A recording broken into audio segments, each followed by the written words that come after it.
In the year 2014, the Department of Housing and Urban Development conducted a study to determine the population and statistics on the homeless community. They determined that around 680,000 people are homeless on any given night. And of that 680,000, 50,000 of those are veterans. To put this into perspective, take the entire population of Cabot and now double that. Imagine all those people out living on the street. That's the veteran population that is out on the streets. Now, these are the same people that risk their lives every day and put their lives on the line to defend us and everyone back in the US, just to come home and be left with the street. There's nothing to turn to. Now, the first documentation that we have to truly start about the root of this problem is the Vietnam War.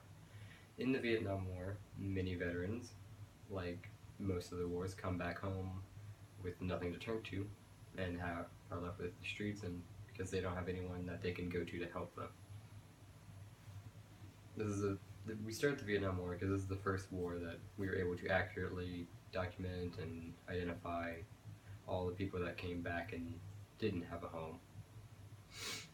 Now, there are two factors that truly lead to this and cause many veterans a hard time. One is PTSD. That stands for post-traumatic stress disorder. PTSD is something that happens to many veterans who were at war.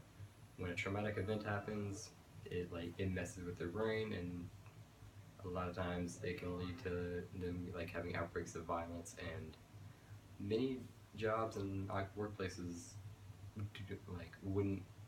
do not enjoy that.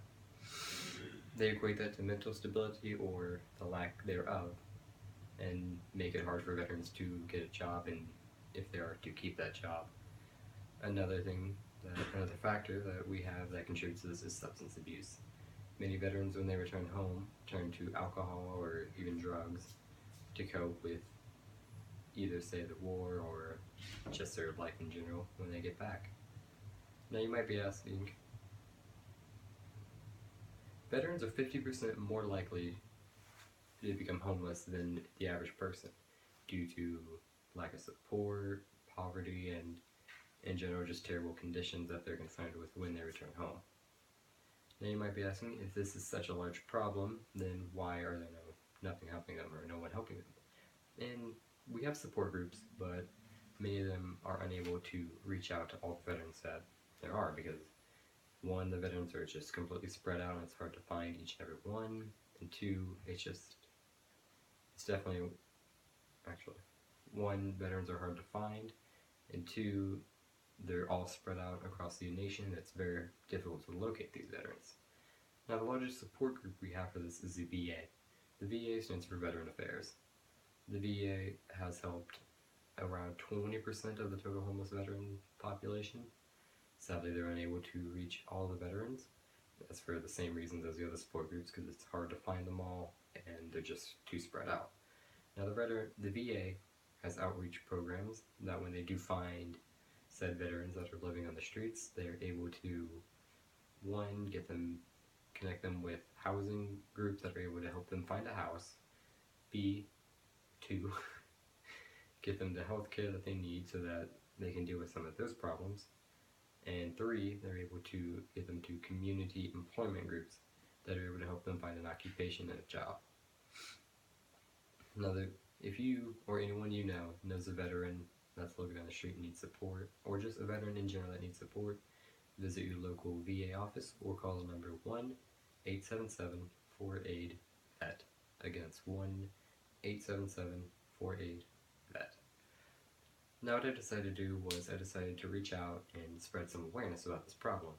I went out and had pamphlets made that talk about how the VA helps the veterans. This is all information from the VA. Talks about how they help and what they do, and what we can do to go and support them.